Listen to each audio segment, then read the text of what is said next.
We're doing it.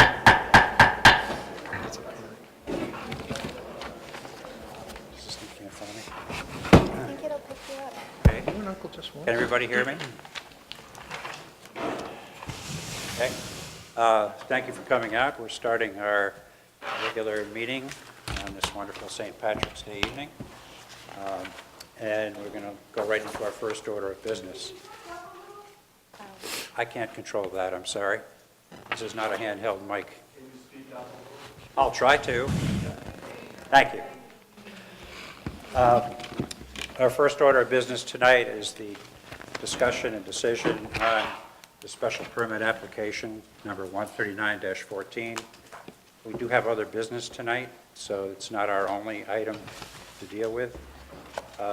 I'm expecting we could probably deal with this in about an hour, but I don't know how long my colleagues want to speak. I know I have some remarks. I'm going to offer everybody on the board an opportunity first to provide their reasoning, but not take a vote until after all board members have had a chance to present their opinions. Once those opinions have been presented, I'm going to call for a motion. If the motion is made and seconded, we'll then have discussion. And I do need to remind people this is discussion only among the planning board members. The public hearing at this point has been closed. So without further ado, I guess I'd like to know which of my colleagues do wish to make remarks. Okay, good. I'm going to start off, and I want to caution everybody, these are our personal views. We're public servants, we're volunteers, we're your neighbors, we're making our best decision based on our best evaluation of what we've heard tonight. So I do not know how my colleagues are going to vote tonight. I'll find out as we proceed later on. I trust you will afford them the same respect that has been shown in prior hearings without cheering and applause or booing or hissing. I believe this board should vote to grant the special permit and approve the site plan as presented with conditions. This has been a long and sometimes difficult process, but in my 20 years on this board, I cannot think of another project in Beverly, even the Cummings Center and Stop and Shop on Elliott Street, that has received as much scrutiny and critical analysis. I greatly appreciate the input from all those who have spoken or sent comments, including residents and professionals, whether in favor or in opposition. We have had professional peer review of both the traffic and the drainage aspects of the project, and others as well. The process has been a healthy one and has helped to identify important issues and led to the design of a better overall project from where we started. This is clearly a complicated site, but in my view, all legitimate concerns have been adequately addressed, and all of the criteria for granting a special permit have been or can be met through the proposed design. I'm going to now discuss each of the special permit conditions, the findings that we need to make, and give my views on each of those. And then I have a list of conditions that I'm going to suggest at the end. Number one, I believe this is an appropriate site for the proposed use. It has access to or from 3 separate points. It is as close to Route 128 as possible, short of direct access. It is zoned for this use, among others, and the proposed use as a small shopping center is consistent with other uses in the overlay district.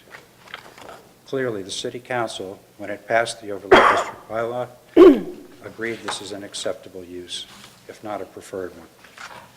While there is no doubt that the sole adjoining residential neighbor, Northridge, would prefer not to see a shopping center in this location, I do not believe that the proposed use adversely affects the character of the Northridge residential use in any way. That is not to say that the proposed project will not have any impact, as it clearly will, due in part to the proximity of the Northridge K building to the lot line. But that impact would occur from any development of the site, including uses that do not require a special permit. not just from the proposed use as a shopping center. And in any event, I believe that the impact can be satisfactorily mitigated by screening measures. The existence of a landfill on the property, while complicating the development design, does not prevent the site from being appropriate for this use. I note particularly the evidence submitted during the hearing that the Jordan's Furniture Complex in Reading on Route 128 was also constructed on a former landfill. Number two, I similarly do not believe that any credible evidence of adverse effects on property values in the district has been presented, which would result from this development or its resulting traffic. I interpret the word district, which is used in our ordinance, to mean the overlay zoning district, not the neighborhood generally. But even with a broader rating of the term district, I do not believe any credible evidence on the subject was presented, only speculation. Number three, I do not believe this project will either cause a nuisance or result in any unreasonable hazard, nor do I believe the traffic to and from the site is undue or excessive. The configuration of the site with its 3 access points and the improved connector road being constructed by the state adequately distributes the likely traffic among as many routes as possible. In my opinion, neither the overall 6% conservative estimate of total increase in traffic volume, nor the effects on peak time periods, which are relatively small on weekdays when most commuter traffic would be affected, constitute undue traffic. Though implementation of the various conditions that will be listed at the end, together with the mitigation measures shown on the plans and the funds contributed by the applicant, I believe the city will be able to adequately deal with the traffic impacts of this development. That being said, I understand that Brimbal Avenue, like most other arteries, which this is, and principal streets in Beverly, is already stressed by ever-increasing traffic. And I urge the city to pay particular attention to this important corridor and address its issues with all appropriate measures, whether negotiating with the railroad or adding stoplights, turning lanes, or other traffic calming measures, or even enforcement of existing traffic laws as a high priority. Number 4 and number 6. The design of the project includes both adequate and appropriate facilities, and the existing and available city services are, in my opinion, more than adequate for the proper operation and maintenance of the proposed use. All utilities are readily available and are or can be brought to the site, and the drainage, parking, lighting, and traffic circulations shown on the plan submitted are well designed and adequate and appropriate for the proposed use. Number 5, while there have been many objections raised at the hearings, I believe all of the concerns raised have been adequately dealt with as stated above, and that the only objection from an abutting property owner, which is Northridge, have been paid particular attention to in the design, in the setbacks and proposed screening, so that no valid objection from an abutter remains.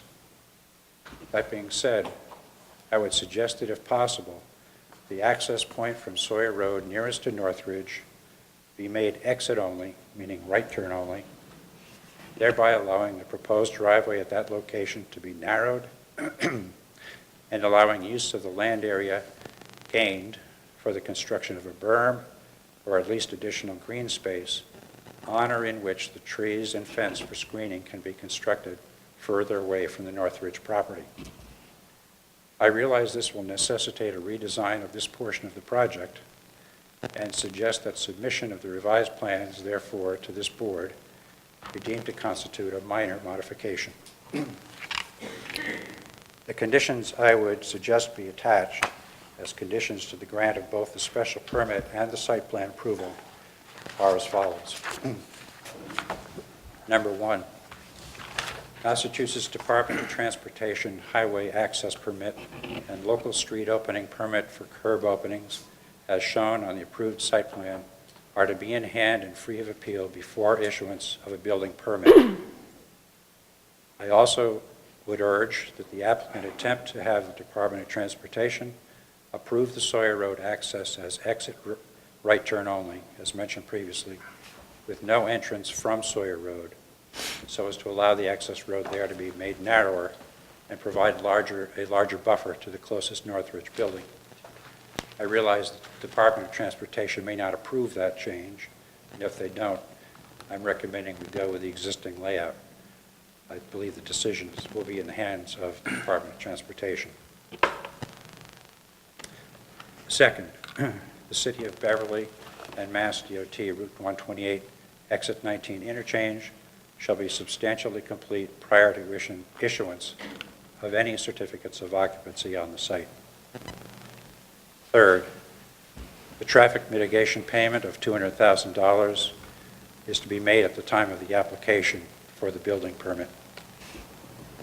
4, that the trees and fence nearest to North Ridge Building K be installed early in the project so as to screen Northridge as much as possible during construction.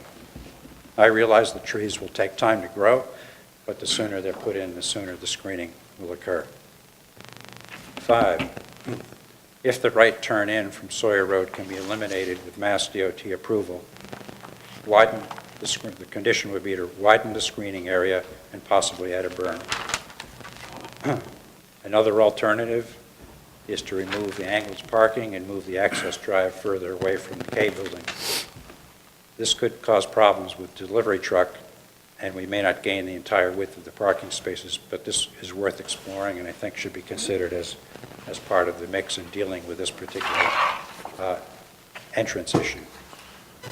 Number 6, approval of the project is subject to the buffer detailed drawing for Building K, but specifically to specification of the materials, height, and sound dampening qualities of the fence shown on the plan. I'm recommending that we retain jurisdiction and revisit this part of the project after 1 year of operations to determine if additional Northridge mitigation measures are necessary.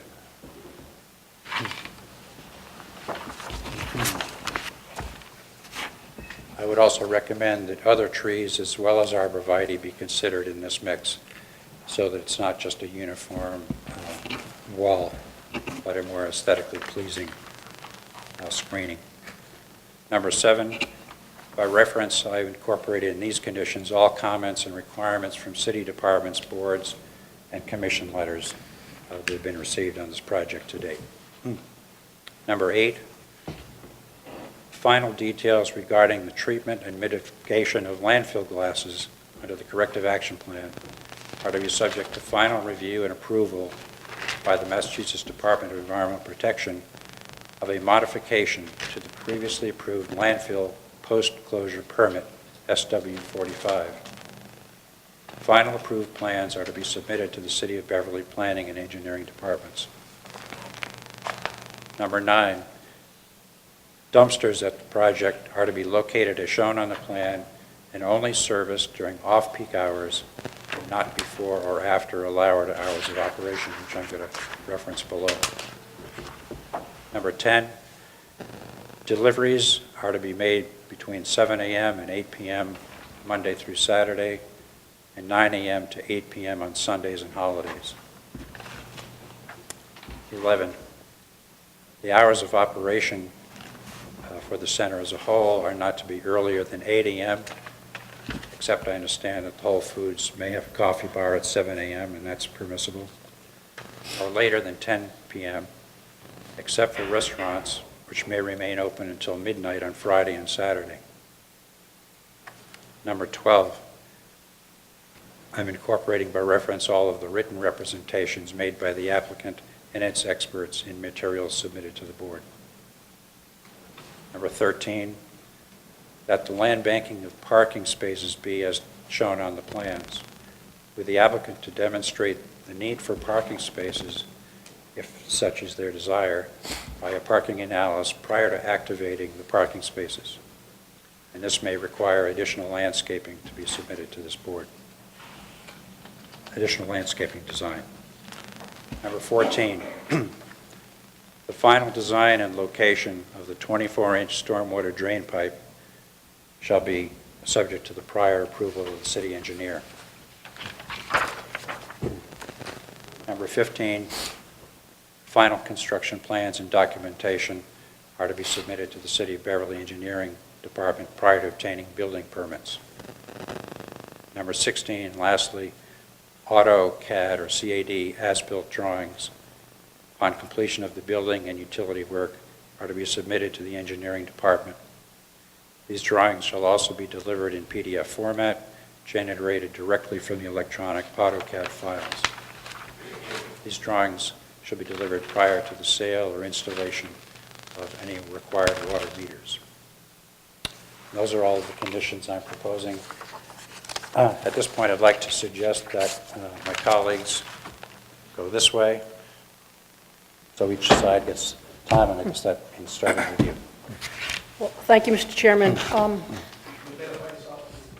Sure, Ellen Hutchinson. As a preliminary matter, I want to thank Mayor Cahill, Planning Director Aaron Clausen, Assisting Planning Director Leah Zambernati, the citizens of North Beverly and Beverly, the property owner Steve Cohen, my colleagues on the Planning Board, and most especially our Chairman, John Thompson, for insisting that this process be thorough, open, transparent, and complete.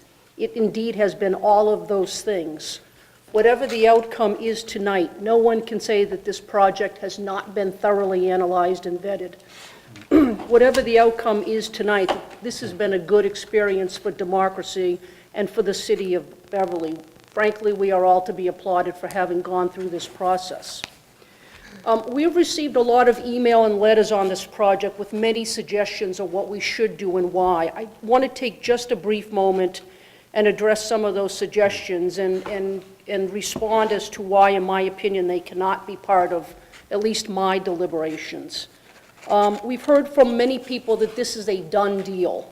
I'm not sure if that means in the positive or in the negative, but frankly, it doesn't matter. This is not a done deal. I came into this hall tonight not knowing how any of my colleagues were going to vote. I now know how I think one is going to vote, but I have no clue about the rest of my colleagues. This is by no means a done deal. We heard from people that we ought to approve a Market Basket or a Shaw's versus Whole Foods. Frankly, we're not approving a Whole Foods. If this special permit is granted, it's for a retail development. My response is that we cannot control with whom the developer enters into leasing agreements. We cannot tell the developer who we can lease the property to, so long as the lessee's use of the property meets the requirements of zoning, permitting, and the like. We were told that we ought to vote no on the special permit in order to protect long-established Beverly businesses. I frankly do not believe it's the role of the Planning Board to protect individual businesses, no matter how wonderful they are. We as a nation and as an economy thrive on competition, and competition generally benefits the consumer. So that will not be a consideration for me this evening. We've been told we ought to wait until Phase 2 is done. Well, we can't. We don't know if or when Phase 2 will be done. Moreover, the developer has chosen to bring this project now, and it needs and deserves a vote on the merits of the project itself. The same argument applies to the curb cuts and the access needed from the connector road. Perhaps it would have made more sense for the developer to seek out those permits first, but he chose to follow this route. Again, the developer has brought this project before us, and again, it deserves a vote on the merits. Finally, we were urged to put ourselves in the shoes of the Brimbal Avenue and neighboring residents in making this decision. And I wholeheartedly agree with that. But I also have to put myself in the shoes of all of Beverly's citizens and do what I think is best for the entire city, as that reflects the oath that I took as a member of the Planning Board. Now, with that being said, I'd like to turn to the criteria. And I took them a little bit out of order. I considered some, for me, that were easier to deal with, to reach resolution on. One such criteria is that adequate and appropriate city services are or will be available for the proposed use. I believe that based upon the examination of the plans and the response and the communication by the various Beverly departments, including the police, the fire, city engineering, parking and traffic, just to name a few, that there will be adequate and appropriate city services that will be available for the proposed use. Another criteria is the adequate and appropriate facilities will be provided for the proper operation and maintenance of the proposed use. Again, based on plans submitted, revisions to the plans, communications between the various city departments and Mr. Cohen, for me, most especially including such things as the new pipe and its location, trash storage and removal, delivery, utilities, parking, the flow of parking, that type of thing, that adequate and appropriate facilities will be provided for the proper operation and maintenance of the proposed use. Another criteria is that no factual evidence is found that property values in the district will be adversely affected by such use. I think there are two elements here worth noting. The language of the statute talks about the district.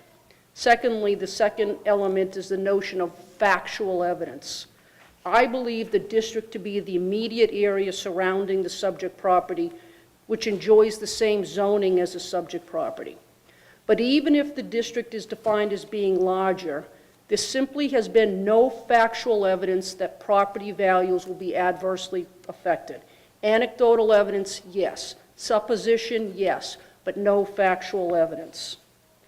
Another criteria is that there are no valid objections from abutting property owners based on demonstrable fact. I think one of the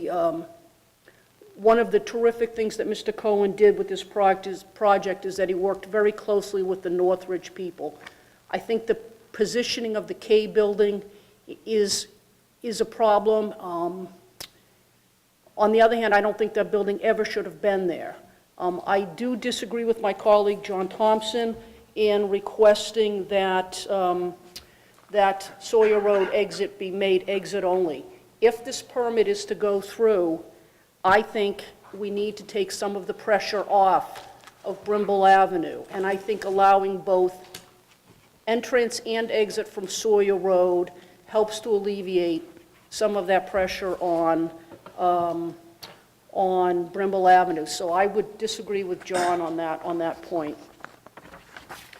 The last two criteria for me were the toughest ones. That the specific site is an appropriate location for the proposed uses and the character of adjoining uses will not be adversely affected. I see Brimbal Avenue not as one homogeneous neighborhood. I see it as two residential neighborhoods, one on each end, with a commercial and industrial zone in the middle.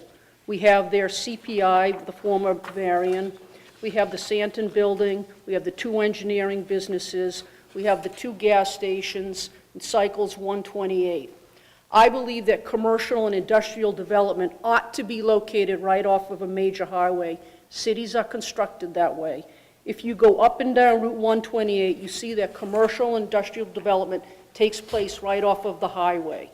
Given that zoning, given the other uses in that immediate area, I do believe that the specific site is an appropriate location for the proposed use. I also believe that the character of adjoining uses will not be adversely affected. To the contrary, should the permit be granted and the project developed, I think the character of adjoining uses, the other commercial buildings in the area, will be enhanced by the project. And I think that Mr. Cohen has proposed to help mitigate the potential impacts on Northridge such that it will not be adversely affected. The last criteria is that no undue traffic and no nuisance or unreasonable hazard will result. And I have to say, as I was snowblowing this winter, I kept coming back to that word, undue. You know, Brimbal Avenue has always been a busy street. As a child, I grew up in the Montserrat section of Beverly on Foster Drive, and I went to what was known at the time as the Cove Montserrat School. Then the city built the Hannah School, and the city wanted all of the Foster Drive kids to go to the Hannah School. Well, the street families were up in arms, and they went to the city, and they said, Brimbal Avenue is too busy of a street, and we don't want our kids walking up Brimbal Avenue. My point is that was 45 years ago. Brimbal Avenue has been and will always be, unfortunately, a very busy street because it is the main connector road for people in the Cove and people in Montserrat to get to Route 128 and to North Beverly.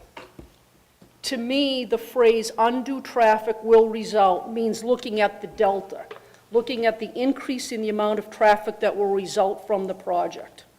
The traffic expert says 5 to 6%, and he further said that it was a very conservative, almost a worst-case scenario number. And that figure was confirmed by the peer review engineer. I actually thought, I thought the single most important question of this entire process was asked by my colleague Wayne Miller in the last hour of this last session, when he said to, I believe, Mr. Muller, how good is the science? In other words, how good are his forecasts? And the traffic engineer stated that he has to do post-project reviews of his projections, and he said that they're pretty darn accurate. 2 experts believe that the roads can handle the additional traffic. I'm not an engineer. I have to rely upon the experts here, and not one engineer, but the peer review engineer said it's going to be 5 to 6% additional traffic, and that, in their opinion, the improvements to the roads will be able to handle it. In my opinion, I don't believe that to be undue traffic. My vote tonight will be in favor of granting the special permit. Thank you. Ellen? Good job, thank you. You good? Okay. Catherine? Yeah. I'd just like to start by thanking several people like Ellen did. First is the planning department. We've been listening to this proposal for, I think, over 5 months now, and they've done an astounding job collecting all of the information. It's been a lot of detail work, and I know they've worked long hours, so thank you very much. And thank you to all the residents, and as well as the applicant and all the experts that testified and provided information to the planning board. It was very helpful to hear all different points of view and from the experts. As Ellen mentioned, to grant a special permit, all 6 factors must be met. And there can be no doubt in those 6 factors. I have comments regarding 2 of the factors. I won't go through all 6 again. They've already been mentioned twice, and we're all pretty familiar with them. The first factor is, I guess if we're numbering them, the property value one, number 2. In terms of the abutters, the abutter is Northridge, and we heard from several residents who live at Northridge regarding their property values. And both a negative and positive impact can occur depending on the proximity of a retail shopping area to the property in question. The closer a property is to a retail shopping area, the more diseconomy is created due to noise, traffic, lighting, pollution, and even crime. The proximity of commercial property affects residential property values, either beneficially or to its detriment. While the extended community may experience a statistically unproven Whole Foods effect, the direct abutters will likely not. There's a very high probability that the residents at Northridge will experience a reduction in their property values with a retail plaza next to it and very close to it. My second concern is regarding the undue traffic factor. When valuing a property, appraisers consider the impact of external factors on valuation. Real estate appraisers have long recognized the effects of traffic on residential property values. I did some research regarding real estate property values and how appraisals work. The appraisal of real estate, 8th edition, states that appraisers caution that excessive traffic, odors, smoke, dust, and noise can limit residential desirability. It is clear that selling prices for homes are affected by traffic levels. Traffic variables indicate a significantly negative effect on prices for homes on a high-traffic street as compared with homes on a low-traffic street. The study in the appraisal of real estate yielded a coefficient downward adjustment of 11.49% for high-traffic areas. If you translate the coefficient into simple terms, a property located in a high-traffic area receives a 0.847% discount for each additional 1,000 cars traveling on the adjacent street in a day. And that translates to simple terms of about between 3.5 and 5% reduction in property values from those property owners that are abutters or live in very close proximity to high-traffic generating retail properties. As traffic volume increases, the safety of our streets declines along with property values, air quality, and noise. Traffic noise, specifically heavy truck noise, lowers a property value significantly. Protecting a neighborhood from traffic involves minimizing the speed as well as the volume of traffic. Cumulative effects of traffic at either end of the Brimbal Avenue corridor, where both intersections are rated the lowest F, will be even worse. I read various articles about Whole Foods and the traffic generation that is inherent with a large national grocery chain. Communities such as Malibu, California, San Francisco, Memphis, Tennessee, Chicago, Fayetteville, Arkansas, Seattle, Washington, and Brighton, New York, all expressed concerns about increased traffic flow and safety. Those are my two concerns regarding the 6 special permit factors. Lastly, I just wanted to note, and this was mentioned in a person's testimony during the public hearings, the Planning Board did vote unanimously in 2005 that this particular parcel of land should remain zoned IR and not be zoned CG for various reasons, all which continue to be valid, particularly to remain in line with the City of Beverly's master plan, maintaining the integrity of the IR districts. Lastly, I'm concerned that the North Shore Crossing application does not completely satisfy the 2 special permit factors regarding adverse effect on property values and undue traffic. Thank you. Yes.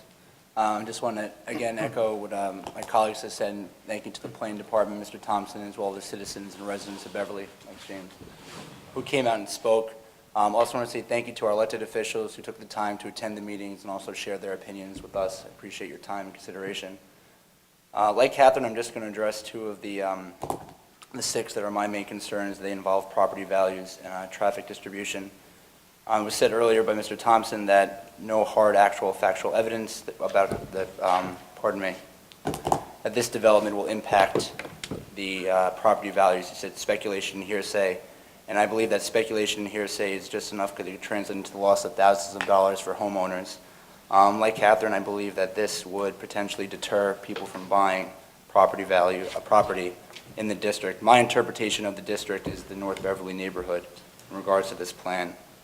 My other concern involves traffic, especially considering we're dealing with an area that's already overloaded as it is. Any development, whether it's granted by special permit or not, is going to already add to an already overtaxed, over-traffic, I don't even know if that's a word, part of the city. Thank you. Ed?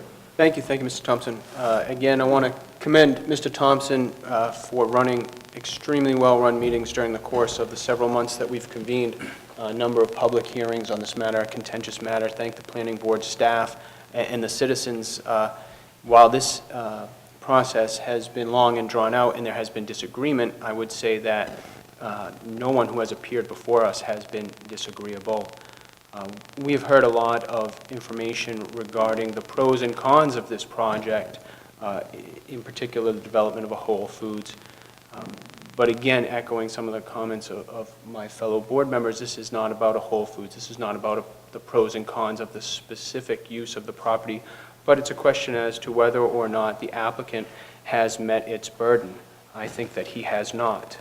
I have concerns and question whether or not the specific this site is an appropriate location for the use as proposed, particularly the layout of the property and the impact the development will have on the Butter, Northridge, and the K building. I'm concerned that the impact on the K building would not be mitigated by, as proposed by Mr. Thompson, a right turn exit only. I think that the only mitigation to Northridge and the K building would be scaling back the project and reconsidering the placement of the buildings on the site. in that context. With respect to traffic, I'm very concerned with respect to the number of variables outside of the scope of the applicant's proposal. These include currently Phase 1 construction that is being undertaken by Mass DOT, as well as the traffic issues attendant with the MBTA crossings at either end of Brimbal Avenue, as well as the comments and concerns that we heard from the neighbors within the district. I feel that the proposal from the applicant will create undue traffic and nuisance to both the direct abutter and neighbors in the district. And lastly, I'm concerned with respect to some of the conditions as proposed by Mr. Thompson. I'm concerned with the enforcement and the enforceability of those conditions, particularly those concerning deliveries and trash removal. We've heard some anecdotal stories with respect to those issues. So with that in mind, as I sit here now, it's my intention to vote that the applicant has not met his burden. Thank you, Mr. Thompson. Thank you. Mr. Matz. Thank you, Mr. Chairman. James Matz. Thank you, Mr. Chairman and board members, for allowing me the chance to speak tonight. I think we've heard a lot of different points. I'm going to try not to repeat a whole lot here, but I think it's important at least to express the effort and the time I put into this, like we all did, and how I came about the conclusions that I've drawn for this evening. Like everyone else, first I wish to acknowledge tonight the thousands of hours put forth on this one project by planning department staff and the hundreds of hours given by your volunteer planning board led by our chairman, Mr. John Thompson. And before I get started, I want to set the table for everyone for calling out for what I look at for in every project. I ask myself the following questions. Does this project fit the neighborhood? Will the project pose no adverse impact to human health, public safety, welfare, and the environment? No one has assigned me that role on this board. I choose it for myself, and I take my role very seriously. I always have. Anybody that's watched this board for a number of years, I hope, would agree with that. I have voted on a number of special permits, and I have voted in opposition to at least 3, all facing significant neighborhood opposition. It's not relevant tonight. I'm not going to go into those details. Throughout this process, we have listened to hundreds of pieces of testimony and presentations from the proponent and concerned neighbors alike. My personal thanks to the DeAngelis household. You folks did a great, great job representing your neighborhood. My personal thanks to both of you. Outstanding. If you're going to applaud anybody, applaud those 2 right there. Thank you. Thank you. They deserve it. My thanks also to Councilors Martin, St. Hilaire, Latter, and Council President Paul Granchi, who not only came in to save the day, I think, the last evening of the hearing, but I think my ears. Finally, I want to respond to one assertion from this neighborhood group that there is no public support for this project. And that's just simply not true. All right? The fact is, I've seen hundreds of short to long emails and letters in support of this project come through the planning department. And I think they've been available to the public for review. I hope they've had. We've talked a lot about democracy in previous hearings, and it's been mentioned a couple times tonight. In my opinion, it seems that today democracy includes shouting each other down, intimidation, and bullying. In my opinion, a cornerstone of democracy is that both sides are heard and all feel safe in expressing their opinion.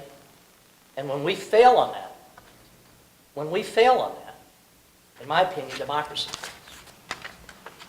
From a technical standpoint, this project came down to 5 critical issues for me. I'm going to get through them very quickly. I'm going to go through then the critical points, the criteria for the special permit that were important to me, that I had concerns about.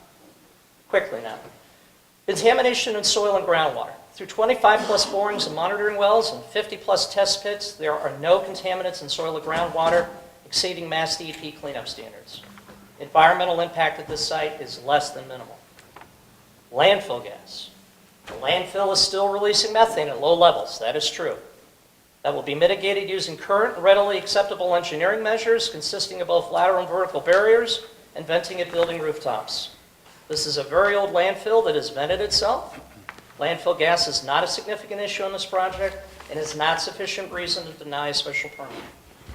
Settlement.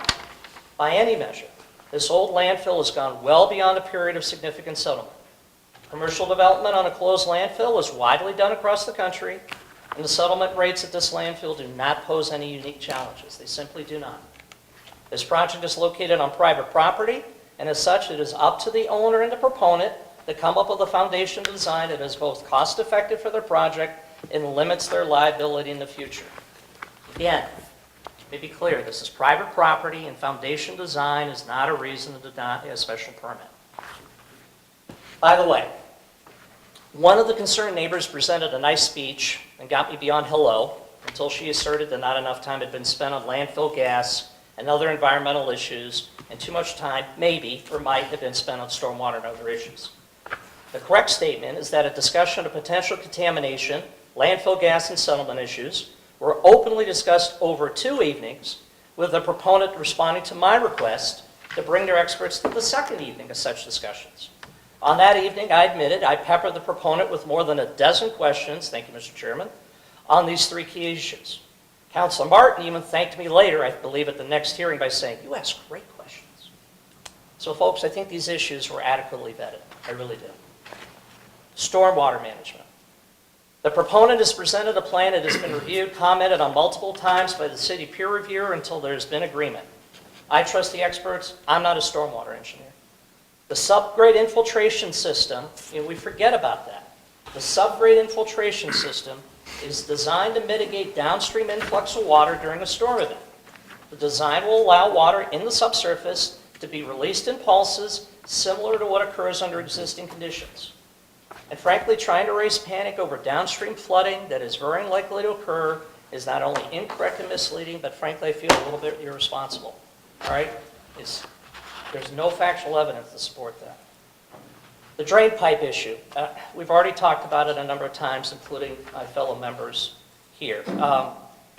Just jumping to the case, the correct statement is that the proponent will pay $300K to remove and replace the city-owned line, old drain pipe, at zero taxpayer expense. Given the multitude of experts involved, I trust that the stormwater will indeed be managed on site, and regardless, stormwater is not a reason to deny a special permit. Traffic. When it comes to human health, public safety, and welfare, this issue, of all of it, has been my biggest concern. A lot of information has been out there and debated regarding vehicle trip counts. Too much information, just way too much.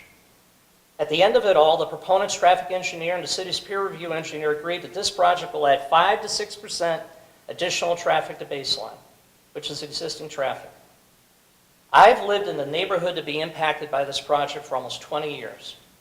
And by my loose count, I've traveled Brimbal Avenue, seriously now, more than 20,000 times in those 20 years. And you're like, there's no way. Well, think about it, in 20 years. If I travel up and down that road twice a day during the week and a handful of times every week and running my errands, that's 20,000 times. So I do know quite a bit about traffic on Brimbal Ave. I think several of us do. So, we deal with it every day, twice per day during the week, and several times to and from every weekend. I want to be clear, though. There are significant traffic issues in North Beverly. Particularly as we've heard on Walnut and Putnam Streets, they're not alone. These traffic concerns in North Beverly are very real, because we experience it. I experience it. However, they are the responsibility of the city and not this proponent or any other, in my opinion. I trust they will be remedied by this administration. I understand that there are plans in place to move forward on a number of fronts, so that finally, to the satisfaction of the people who live there, that they will have safer lives. They deserve as much. Now to the matter of granting the special permit. I'm going to just cover the 4 that were of principal concern to me. That no factual evidence is found that the property values in the district will be adversely affected by such use. My opinion, the property values of abutters in the IR overlay district will not be adversely affected because they are also commercial and retail. As for the surrounding residential neighborhoods, I think these are important to consider, whether or not they're inside or outside the overlay district. That's my opinion. However, providing the board with one instance where a local infield real estate agent scapegoated traffic as the reason he could not sell a 465K home for 540K is not a sufficient sample size to impress me. One site. I saw that house, and I went and checked it out myself. I wouldn't have paid $540 for it either. It's true that there are a number of studies which show property values decrease with an influx of traffic. These are very real studies. There are hundreds of them out there. This is real data. When there's an influx of traffic, property values go down. It is true. It is equally true that for retailers such as Whole Foods, when they move into your neighborhood becomes a little trendy, and your property values tend to go up. Now, do they go up as much as traffic would push them down? I think you would have a different opinion, and many of us would have a different opinion. I'm going to stay on point. I conclude that property values in the IR overlay district will not be adversely impacted by this project. That the specific site is an appropriate location for the proposed use, and that the character of adjoining uses will not be adversely impacted. This project will be located in the area zoned for industrial commercial usage next to a highway interchange. Adjoining properties are also commercial and retail with the exception of one building. I leave open the question for now, although many people have already answered it, will the character of the K building be adversely impacted by this project? That there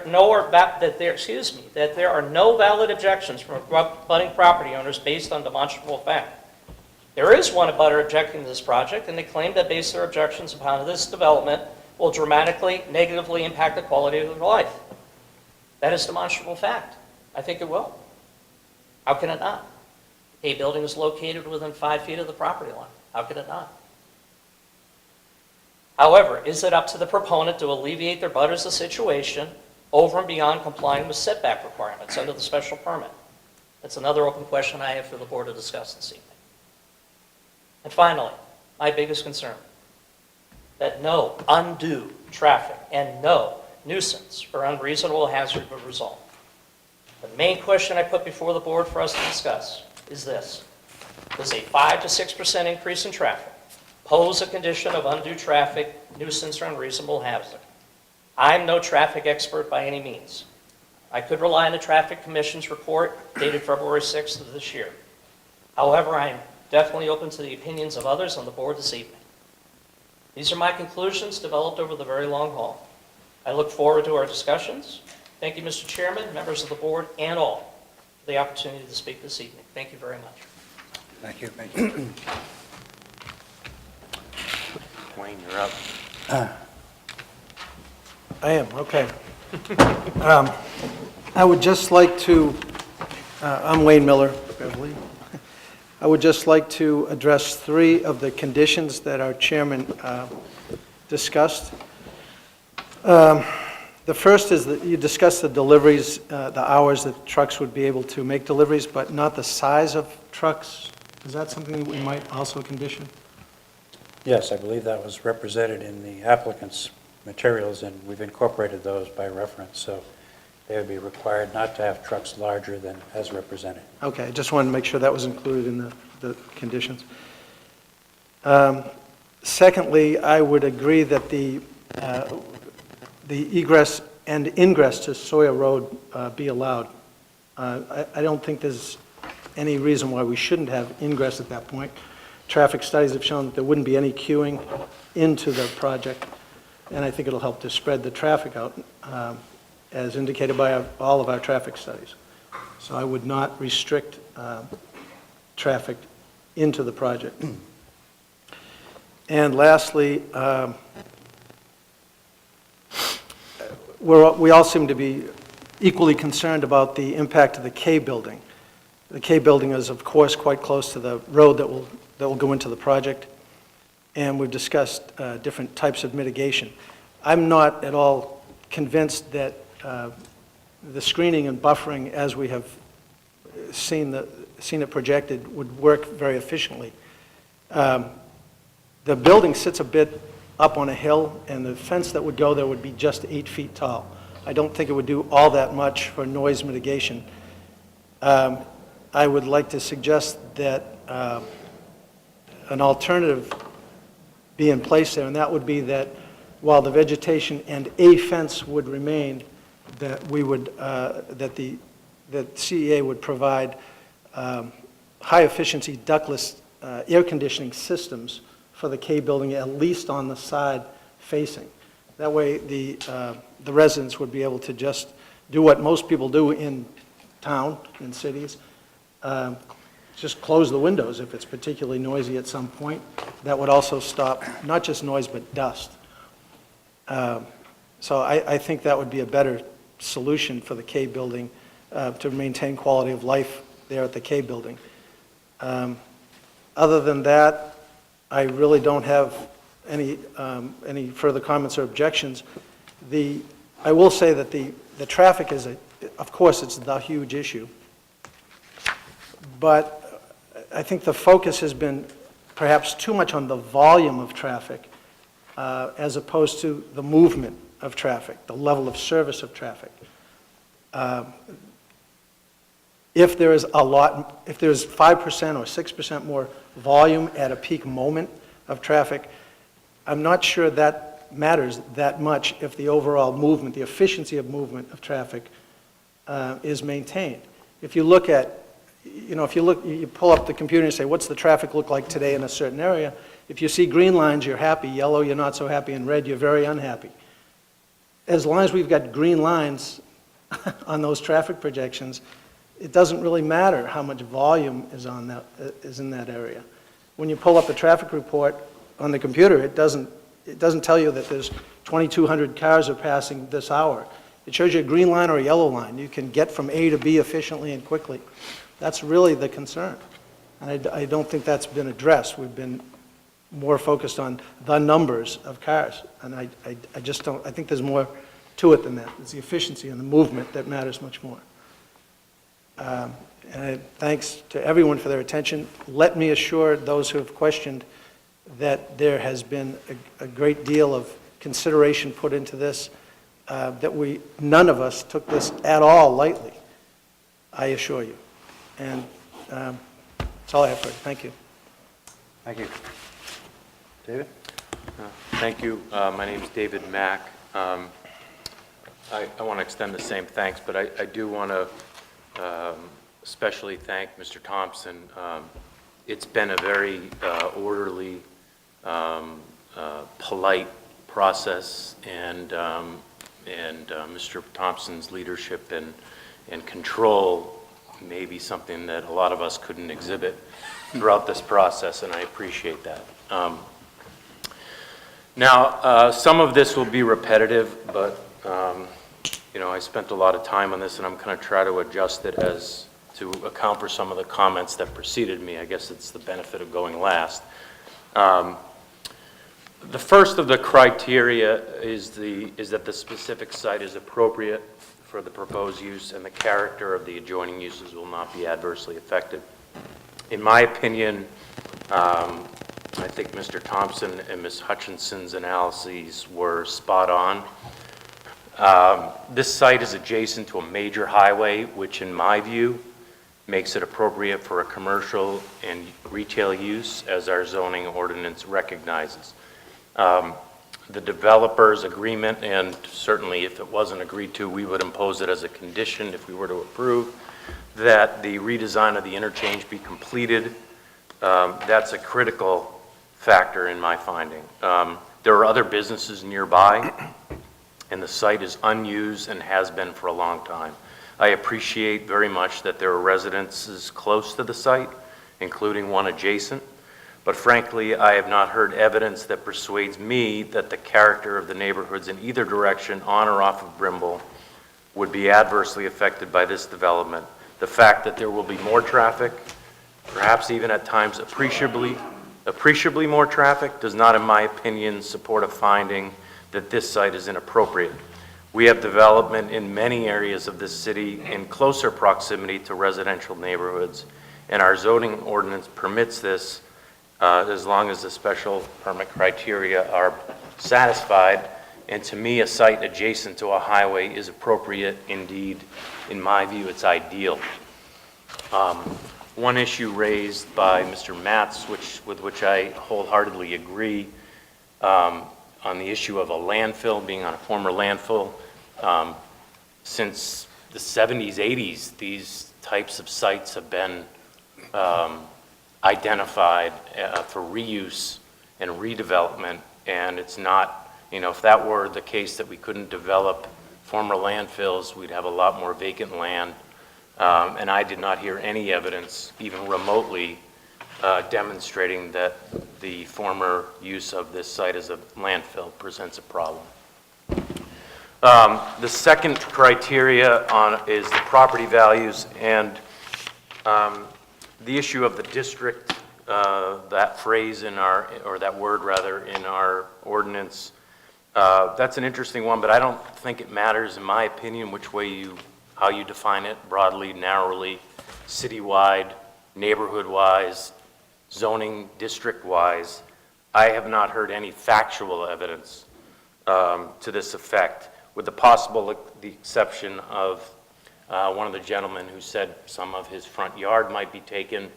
I assume there'd be some type of eminent domain, possible compensation, but beyond that, I have not heard any factual evidence, and I appreciate, Catherine, the studies and research that you've done, but that was not before us, and this is not Fayetteville, Arkansas, or the other municipalities, large cities that you cited. And if anything, I would tend to agree that if you take a broader view of a district, the Whole Foods tends to boost the value, if anything.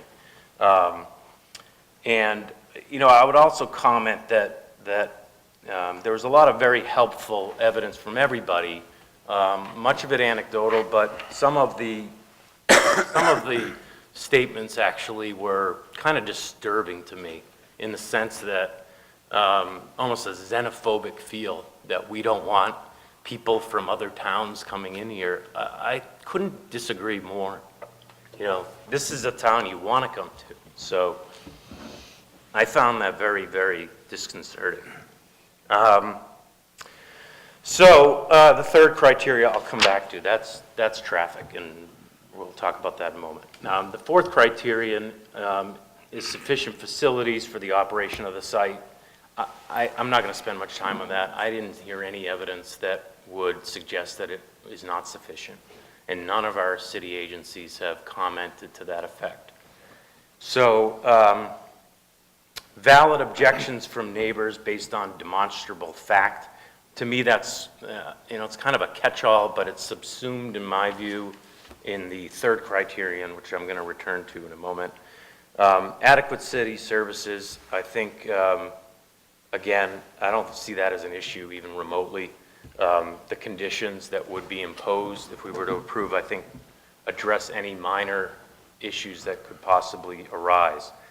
So let me turn back to the third criteria. Let me preface my comments on how I view this standard and traffic more generally. No one, including me, enjoys traffic. I sit in it every day. I travel not only the streets of Beverly, I sit in 128 day in, day out, every day.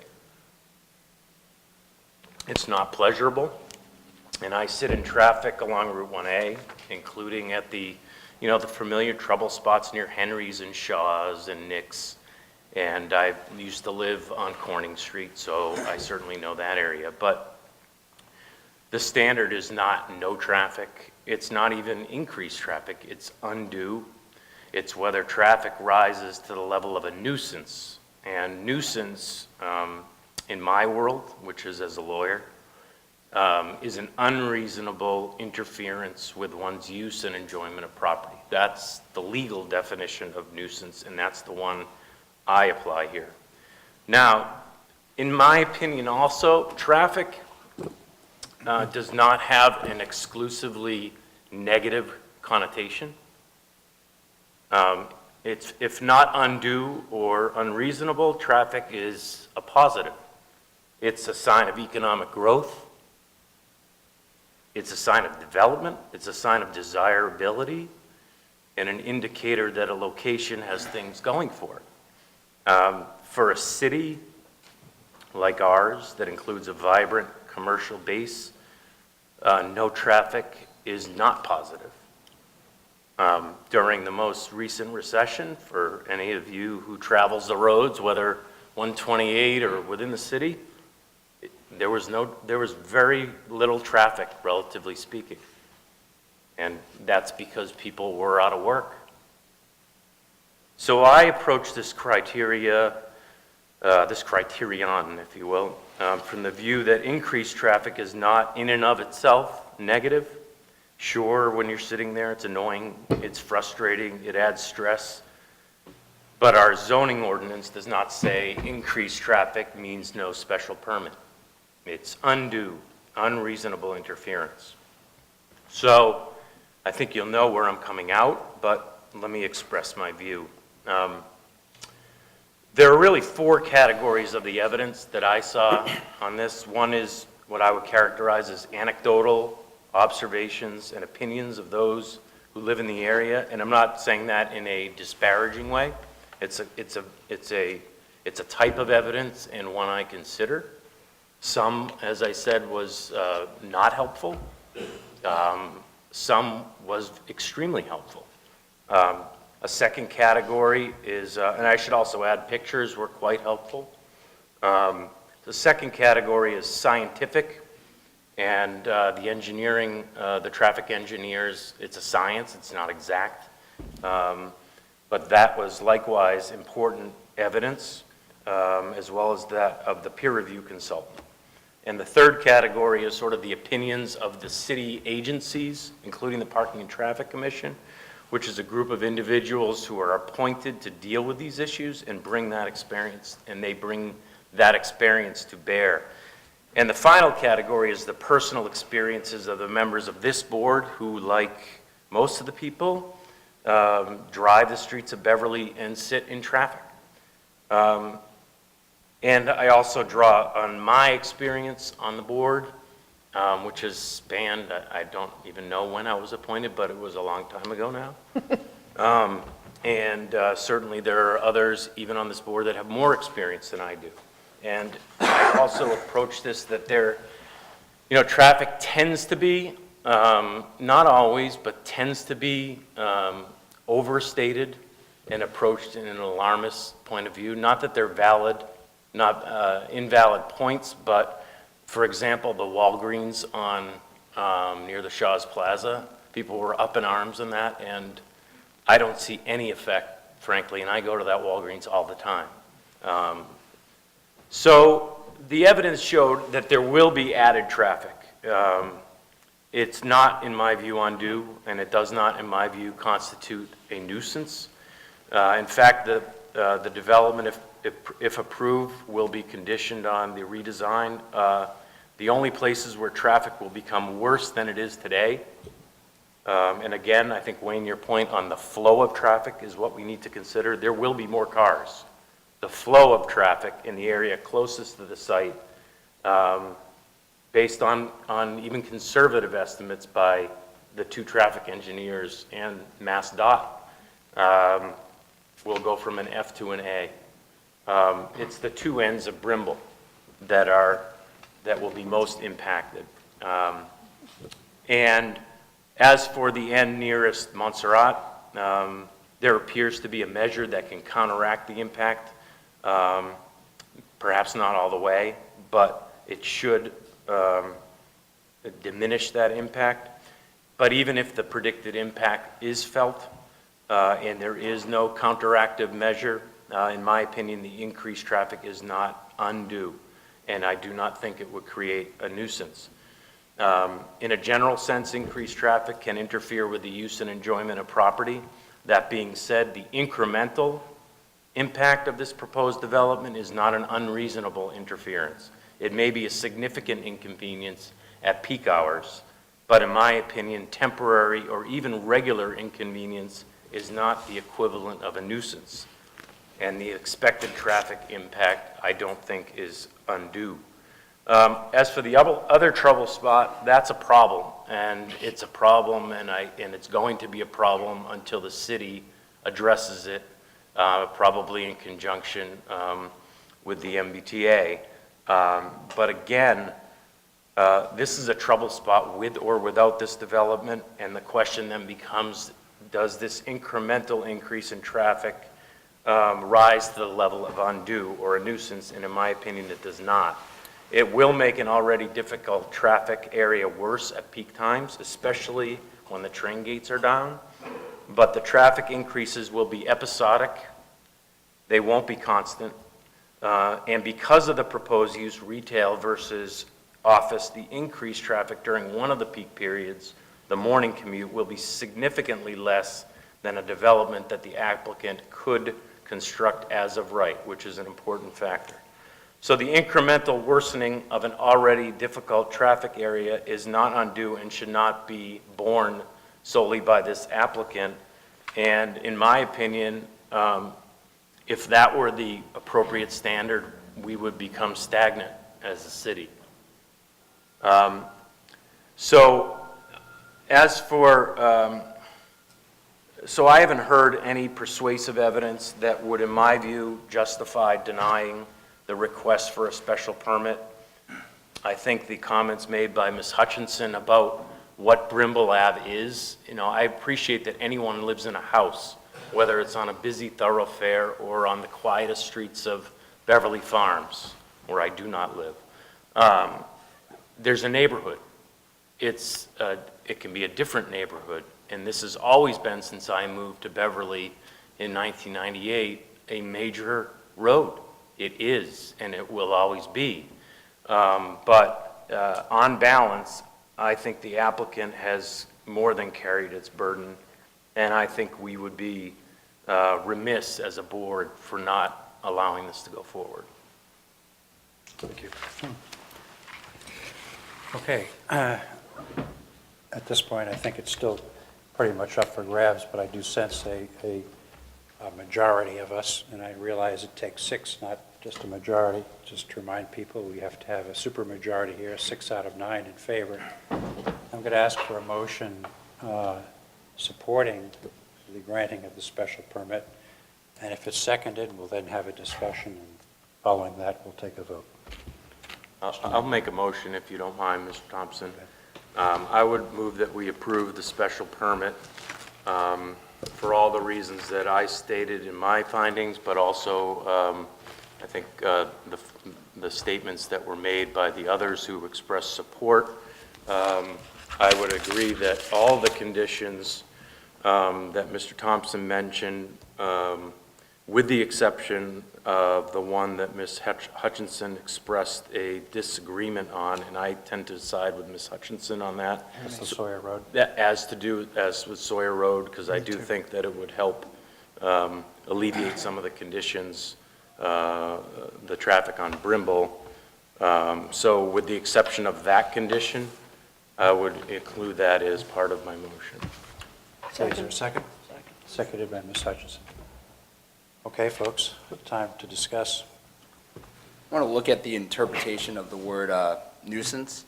As a teacher, my interpretation of nuisance is a little bit different than yours. A nuisance disrupts my class, disrupts my lesson. I would say that the added traffic would disrupt the lives of people living on Brimbal. I would say, therefore, it would count as a nuisance. Wayne, I don't live in the world of green lines going down the street. The people on Brimbal Ave don't live in a world of green lines going down the street. That's extra cars for people walking their dog, going to school, and so on. I think that really needs to be taken into consideration. One thing that's been weighing heavily on me for the past couple weeks is the quotes about the experts. And Wayne, you said, how good is the science? For me, this is very personal because my father is a New York City fireman. He's retired, and experts told him that the air quality down in Manhattan was safe to breathe. Experts from the federal, state, and local level. A couple weeks ago, he was diagnosed with bladder cancer from that air that he breathed in. I just think we need to pause for a minute and think, what if the experts are wrong? Or what if they don't foresee further development in different parts of the North Shore that would increase the traffic flow? Relying too much on experts makes us not rely on our own common sense. Common sense dictates this is going to increase traffic. Common sense indicates that I am not going to want to buy a house on Brimbal Ave if I know that there is going to be a Whole Foods down the road. Common sense indicates that property values will go down in the neighborhood. And if that means that the Whole Foods effects helps out people that live 4 or 5 miles away, that's terrific. And then we're saying that they're more important than the people who live closer to the project, and we're sacrificing neighborhoods for the sake of making the city better for a Whole Foods effect.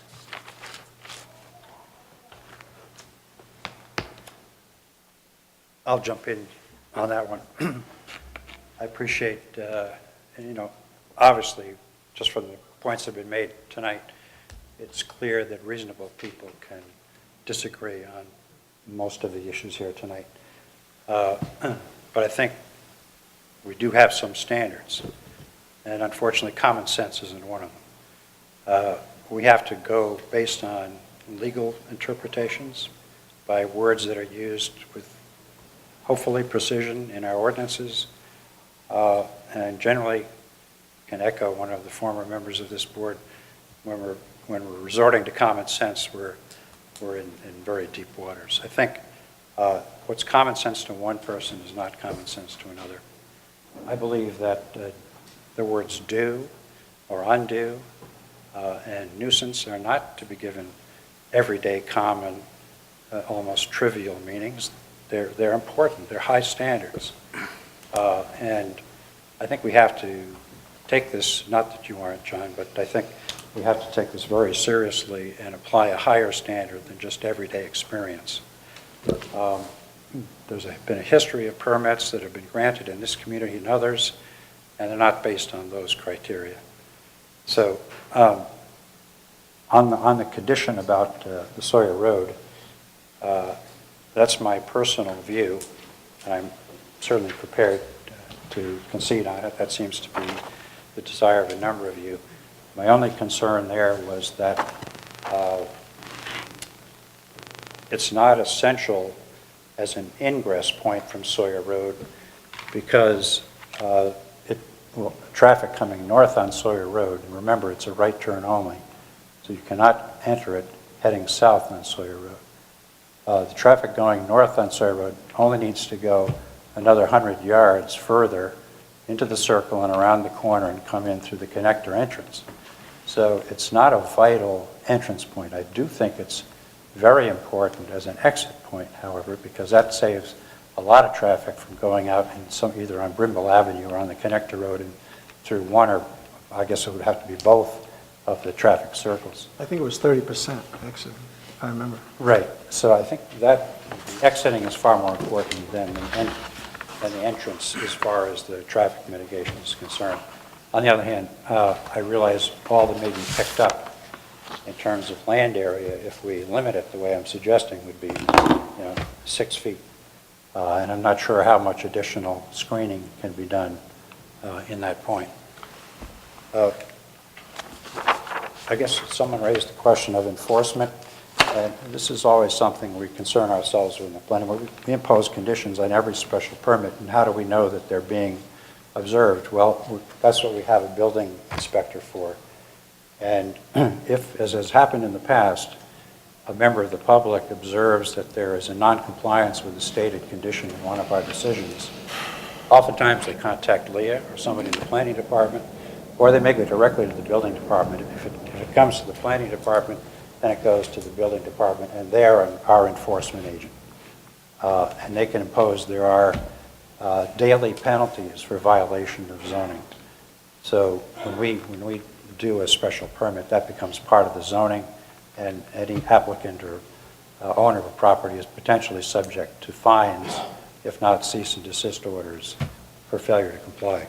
I realize truck size and monitoring that's fairly difficult to keep track of, but I have a feeling that if this permit were granted and larger trucks were, with the amount of focus that's been put on this project, that would be identified and action taken pretty quickly on it.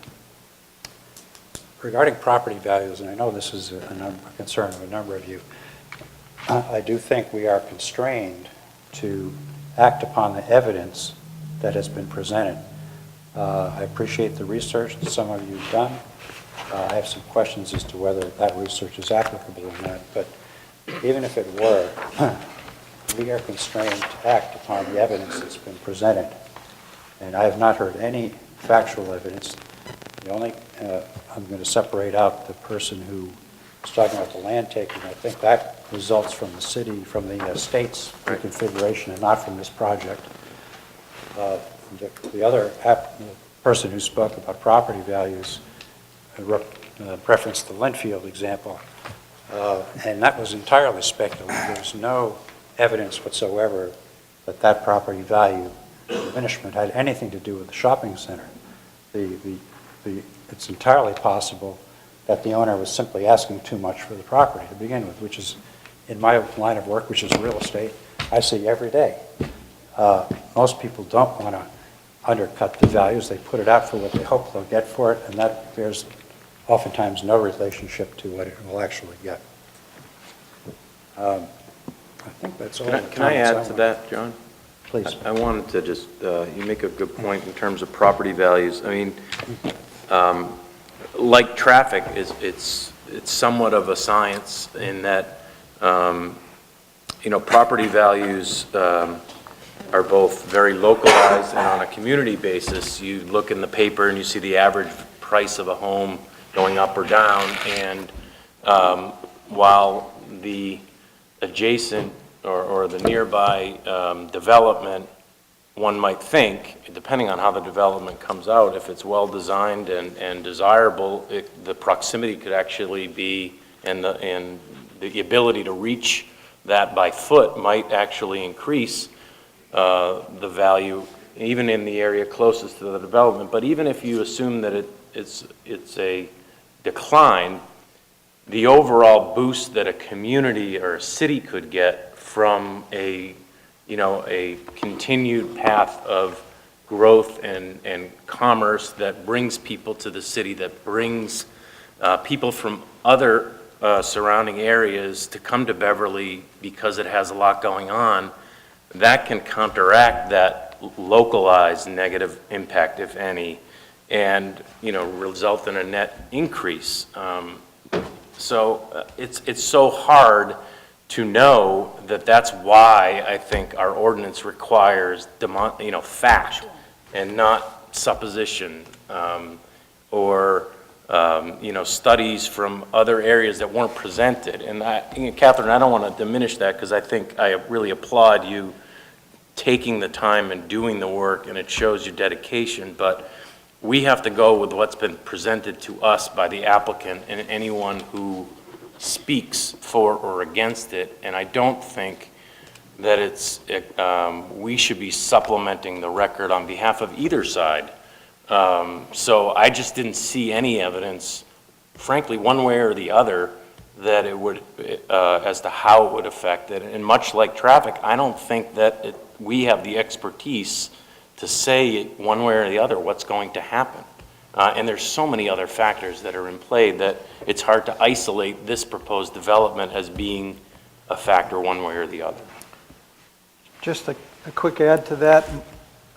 My intuition, which one might define as common sense, would tell me that a nice project would add value to the Northridge community. But that's just common sense. Which is why I don't have proof of that. I don't have the studies on that. So I don't bring that up and submit it as my common sense. Okay. Ed, please.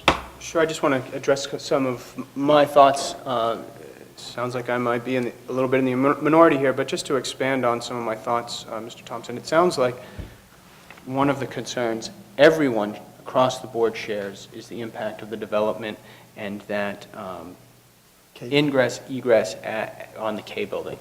The fact that there are conditions being proposed to try to mitigate or alleviate the impact, I think, is an acknowledgement that there will, in fact, be an impact. I don't think that the mitigations proposed will, in fact, mitigate the impact. Allowing that to be an exit only, what is going to occur is you're going to have cars at a stop sign waiting to turn onto Sawyer Road.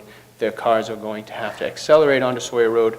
There's going to be the same impact whether those cars, other cars are allowed to come in. So I think making that just an egress where cars are accelerating, cars are creating noise, cars are creating pollution so close to the K building. I don't think that can be mitigated by just making that an exit-only or an entrance-only situation. In addition, I think the reason, the cause for the problem is in having an entrance-exit there, is that the developer is attempting to put 4 buildings on a property that is too small to accommodate 4 buildings. I think that if we are talking about solely a Whole Foods, then maybe the property could be configured in such a way as to accommodate appropriate ingress and egress without negatively impacting the properties around it. And I think that by overreaching and trying to shoehorn too many buildings onto one parcel, or in such a way as he's presented to us, I think that creates the nuisance that we're now in the position of trying to mitigate on behalf of the developer with conditions, and I don't think that is appropriate. Also, with respect to the traffic, I'm really concerned that the traffic experts, the traffic studies, really tended to gloss over so-called special events, the North Shore Music Theater, and the impact that the development will have when intermingled with that traffic. These are special events that occur at regular intervals, scheduled times. You can almost count the number of cars just by taking an overview of how many tickets are sold or looking at the number of parking spaces at the North Shore Music Theater. And that was really ignored by the experts, and that is really concerning to me. I think that would have been very easy to present that information to us. I think it was a dodge by the experts and by the developer to not address that traffic and just simply put it into the category of it's a special event, it doesn't fall within our studies or our requirements. I think that was a dodge there. And lastly, with concern to traffic, is we're all talking about pass-by traffic, and I think when we sit up here not living in that on Brimbal Avenue or Sawyer Road or in Northridge, thinking about cars when we're sitting in traffic. And I think what we heard a lot of, for lack of a better word, testimony or comments from the neighbors is the impact, the increase of vehicles passing their house is going to have on them. And not just on Monday through Friday, but also on Saturday and Sunday. We heard a lot of, the traffic from this type of establishment is going to have increase, and I think undue increase on Saturday and Sunday. And what I heard was, we already live in a high traffic situation Monday through Friday. Can you preserve our Saturdays and Sundays? And I think that the studies we heard, that the impact of this development will not preserve their Saturdays and Sundays. And just lastly, I have some concern with respect to the type of truck traffic that this type of development will attract in terms of deliveries, the noise associated with that, less so on the traffic, but more so on the abutters and the noise that's associated with that. So I just wanted to expand on some of my comments from earlier. Thank you. I guess I'd like to add a comment on Northridge. I understand the point, and the reason I put the proposed condition in there is not because I think the traffic is undue or that the effect on Northridge is excessive. It's just that it will have an impact, and I think it's our duty, when possible, to try to minimize impacts of our projects. I would point out, I think that building is literally on Sawyer Road. It's not like it's sheltered from traffic already. And I think the screening that's been proposed will be sufficient to mitigate some of the effects, clearly not all, but that's not the standard. It's not any effects, it's undue and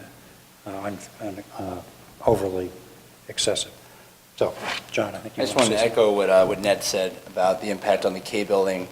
If the proposed project was smaller, or if it was an office building which is already zoned for, I think we'd see a different impact on the residents of the K building. And telling the residents to close your windows to mitigate the sound, I don't think is an appropriate response to their concerns. But Wayne, that's just my common sense on that one. Can I add something, Mr. John? Hudson, did you Oh, say- sorry. Did you have something?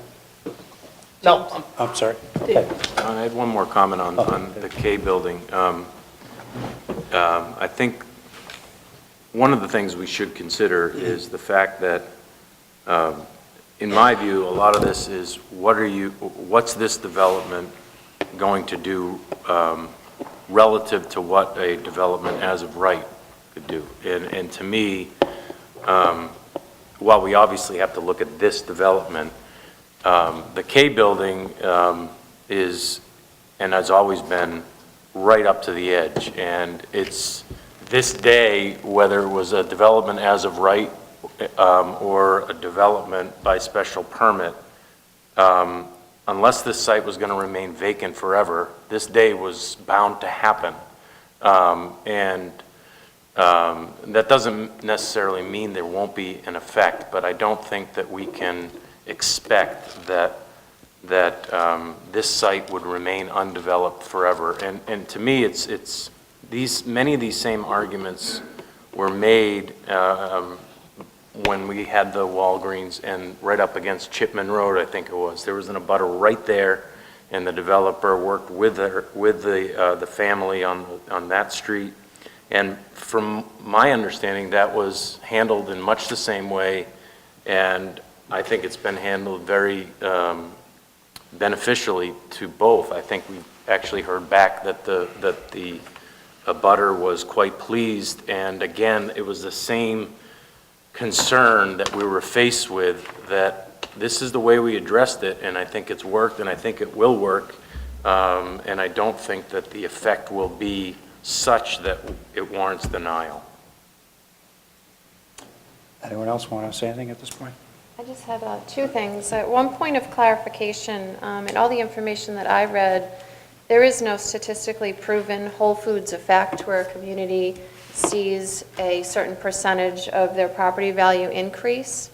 So I just want to make that clarification. There's a perception that if you have a Whole Foods in your community, it's a more desirable community. But there's no statistical evidence that proves that Whole Foods effect. And then as far as taking a vote, if the vote is to approve the application, I think something that needs to be taken a very close look at is the left-hand turn from Brimbal Ave going into the North Shore Plaza.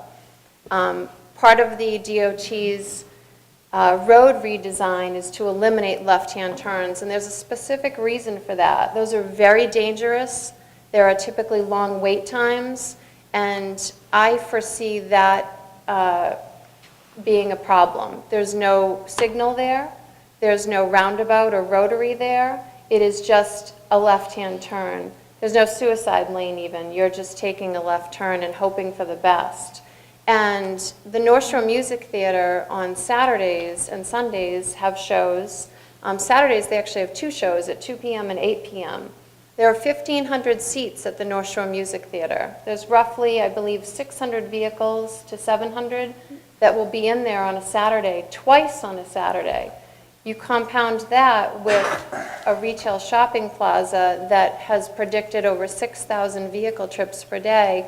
That's a lot of vehicles and a lot of traffic. So I think that needs to be taken a very close look at before any type of approval goes forward for this project. Mr. Matz? I would concur with Ms. Barrett, and I was absolutely remiss in asking for this. I've been in opposition, and I think people remember, I was somewhat incredulous when I heard, I think, the traffic study. I asked the question, how many are going to be in queue in that left-hand turn? I was told one. There's no way it's only going to be one. No way. And so I apologize. I was very remiss in not asking for that. But I, too, believe that it is appropriate, if nothing else, to place a condition that, in addition to the other conditions, that we absolutely cannot have a left-hand turn off of Brimbal Ave. It's way too dangerous. That's my opinion. Wasn't there a widening proposed that would allow traffic to pass on the right? Yes. So I don't think that people are stuck behind those going left unless the queue is so long, I think 6 or 7 cars long, and you know. Well, my opinion is it's not going to be one. It may not be 7. Right. And you talk about a suicide lane. It's not fun. You know, you're sitting there going, okay, am I going to go? Am I going to go? You're waiting for that person to come here, and they're either going to stop for you. Too dangerous. That's just my opinion.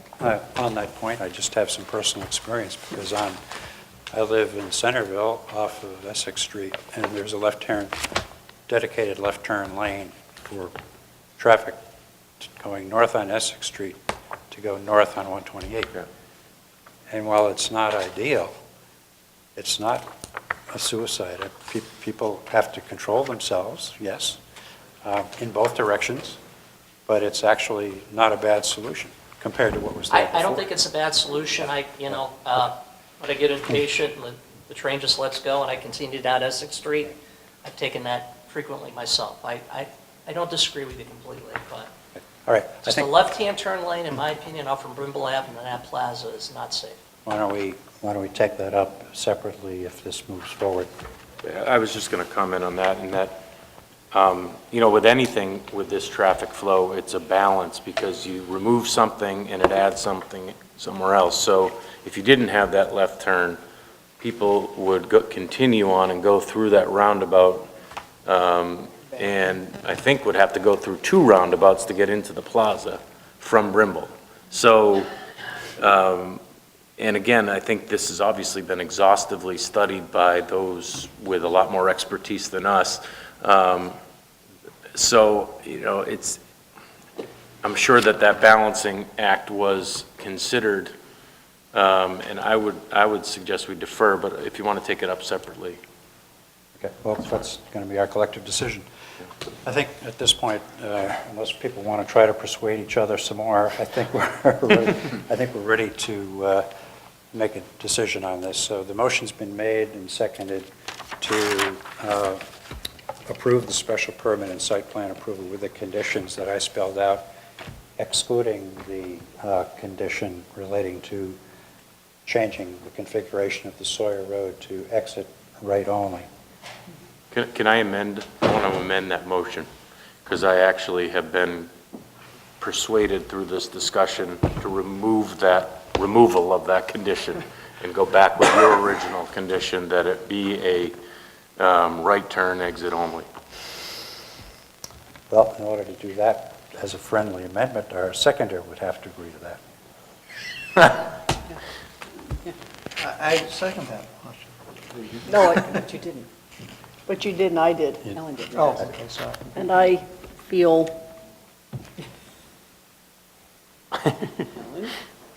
really strongly that has to stay. This is the right turn in. The right turn in. I think that it's really important that that access be there so that people coming from, I can't figure it out directionally, but coming from the downtown Beverly, or even coming from Montserrat, or even coming from the Cove, have another alternative to Brimbal Avenue to enter into that. Or even coming from Ryle side or something like that, where they can come, you can come down Tozer Road, swing up and go in that way. But they only have to go another 100 yards and they're there. They don't have to go on to Brimbal Ave to get in. Right, but now you're making that point really, to me, it would add a certain, About 15%, I think, Right. is what was coming off of Sawyer, would be added to that. I mean, I'm not wedded to this, like you seem to be, Ellen, so I would prefer that if there's something that has to give to get it to pass, I would give on it. Okay, let's move forward on the original motion then. Fine. Okay, Just have some clarification after that, Yes. what the motion is and the... the motion is to approve the special permit and site plan approval on the conditions that I spelled out, minus Yeah. the one changing the in-out at Sawyer Road to just exit. Okay. Okay? All in favor, please raise your hands. 1, 2, 3, 4, 5. Chair votes in favor. Motion passes. Okay, I'm open to further discussion on any conditions that people want to. Is there a motion to reconsider any of these conditions? Mr. Chairman, Mr. Miller? just trying to remember what the recommendation from the traffic studies was vis-à-vis this ingress. Recommendation and of our part, of our traffic commission, was to make it in and out. I will report to you Excuse me, please keep. I will report to you that I spoke to the chair of the Parking and Traffic Commission, Mr. Benevento, who turns out is also a traffic engineer. I didn't realize this. And he said it was not critical to the design that, and the operation of the plaza. You know, I don't want to put words in his mouth, but before I proposed it, I wanted to make sure he didn't think I was nuts. And the answer was no. He would prefer it was the original way, but he doesn't see it as being fatal to the project. I think one of the reasons I feel comfortable in proposing this is that even if we want it to be that way, if the Department of Transportation says no, then it won't happen. So to me, it's a tweak, and the only reason for the tweak is to try to help out with the buffering of Northridge. And if you people don't feel it's going to make a significant difference in buffering Northridge, then I'm willing to continue abandoning this crusade. I agree that it's a tweak. The benefit of it is a few feet of buffering. 6 feet, I'm told, that if it was turned, I think Mr. Clausen, it's about 6 feet that we would save in roadway width by making it exit only. So it's not a lot of property. Yeah. It might be enough to allow a berm to be put in it. I don't know. That's why I'm suggesting that if we do go down this path, having approved the application, that the applicant have to come back with a redesign for us to review, so that we can actually see what it would look like. This is all theoretical at this point. So There won't be any left turn in from Sawyer Road, right? No. Because the expectation would you go around the rotary and enter via that. So we're looking at 15% coming up Sawyer north. and not necessarily being allowed to turn right into the plaza. That's right. Because there would be a do not enter sign, the road would be too narrow to accommodate them. It would be configured that you Yep. couldn't come in without hitting a curb. Right. And I think just somebody mentioned that this might be an impact on Brimbal. I don't think it would be, because all the northbound Sawyer has to go just another 100 yards and they're in the property. I think the biggest impact you would see is that initial rotary or roundabout is going to be absorbing all of the 128 off-ramp traffic. So I think the impact would be is you're adding X number of cars to that roundabout, and it may impact that, which I don't know if that's really worth it.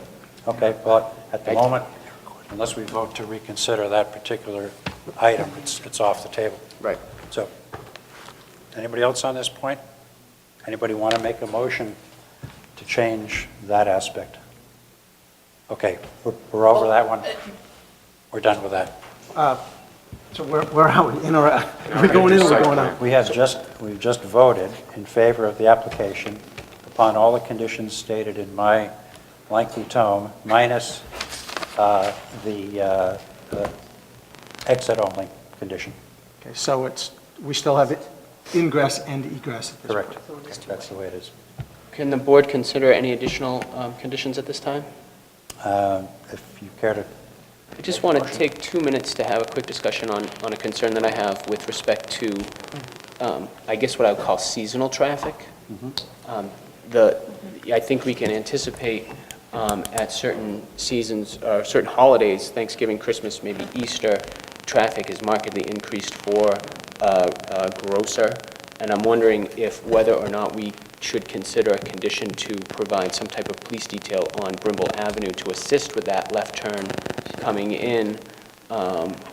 There's been some concern across various members of the board regarding whether or not that left turn is a safe one. We've heard, the experts. I'm wondering if if anybody's willing to have a discussion regarding that, whether in your experience, Mr. Thompson, that's worthwhile and a reasonable condition. It's just a concern that I've had.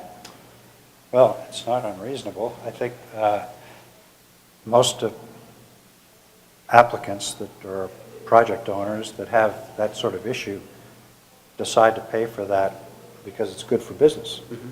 And I think that's usually the route by which these special details happen. Are you aware of any condition we've ever imposed requiring a special detail on holidays?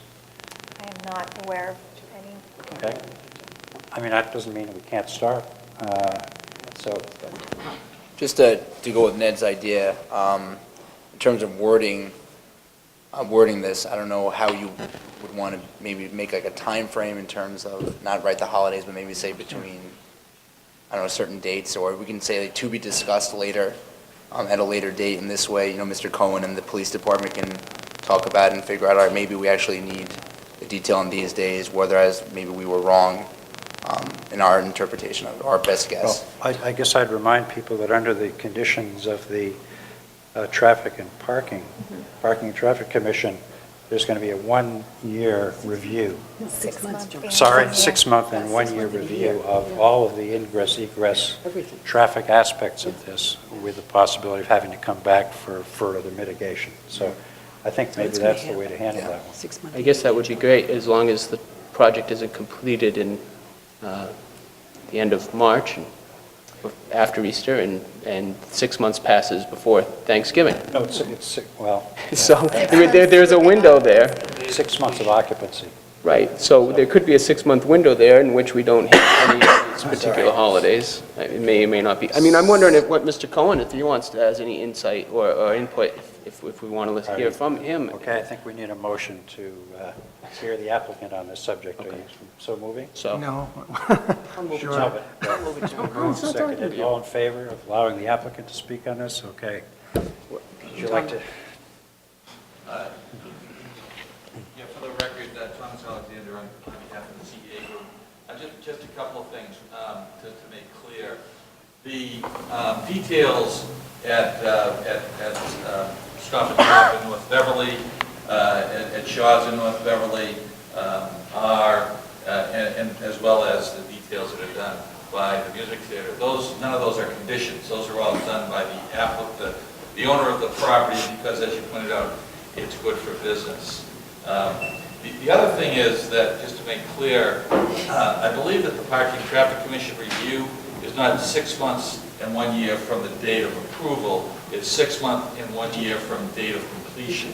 Of occupancy. Occupancy, correct. So that you have, a good period of time when it's up and going. It wouldn't be any possibility of, you have 6 months where nothing's going on, because it's not going to. The time will not toll until the occupancy permit is issued.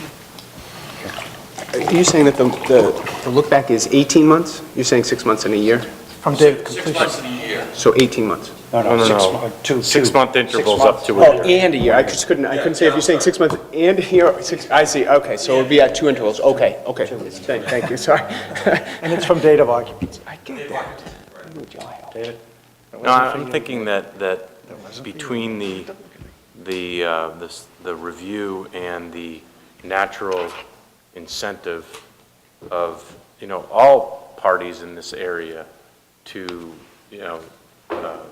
make the experience of their customers as convenient as possible is sufficient, and that we don't need to add as a condition police detail.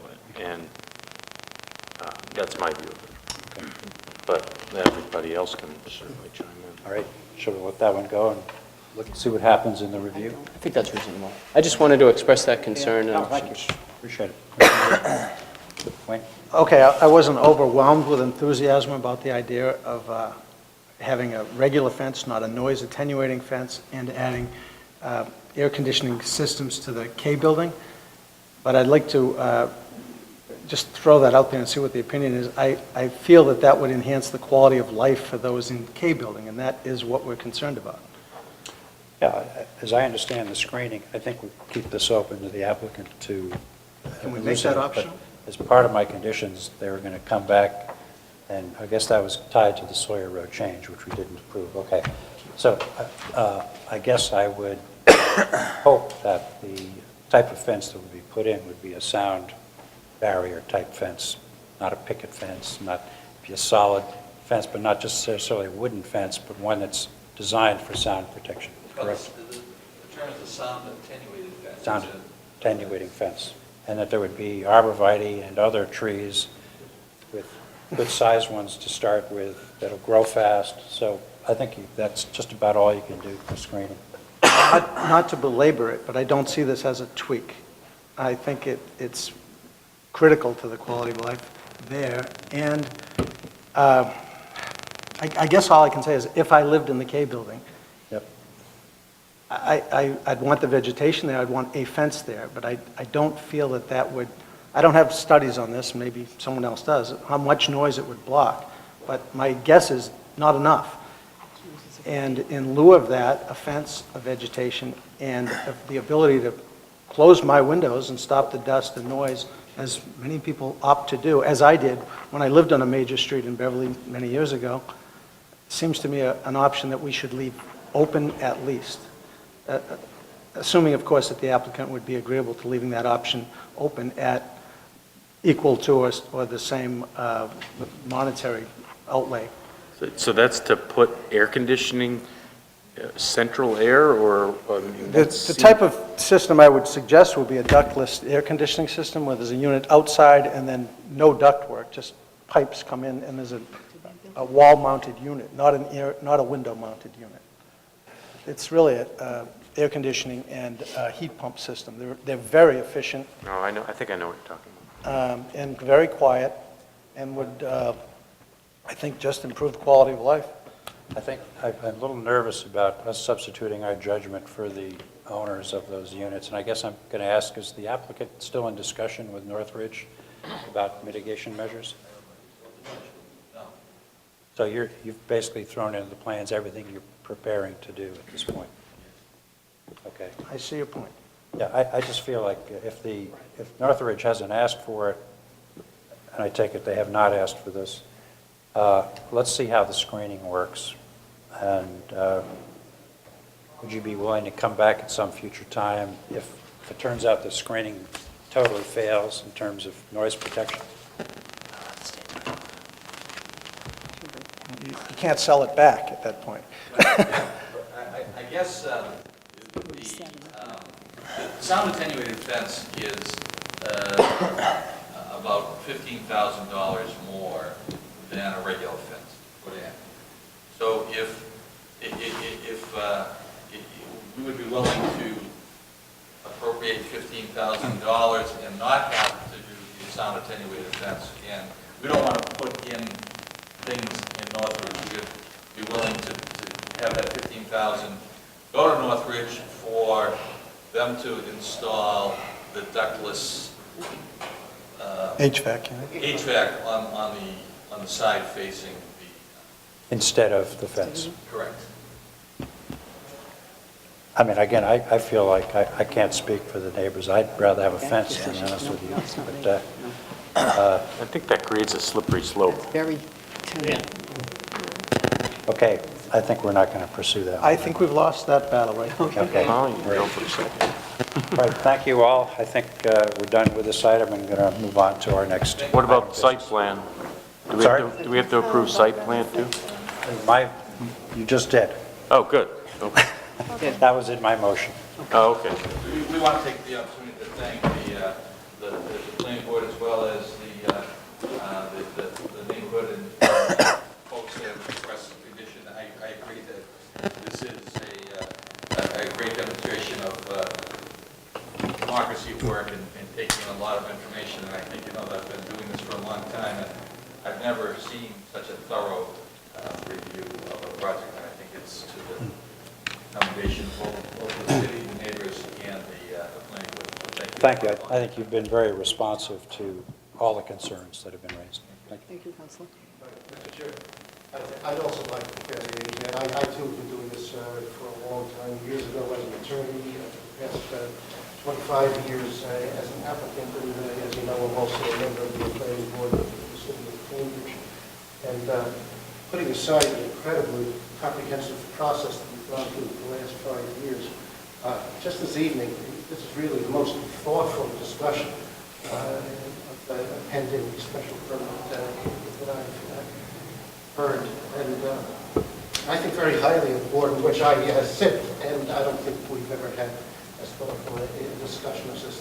Those who oppose in the motion as well as those who supported it. So I just want to compliment you on that. And appreciate all the time and thought and attention and seriousness that you devoted to this matter.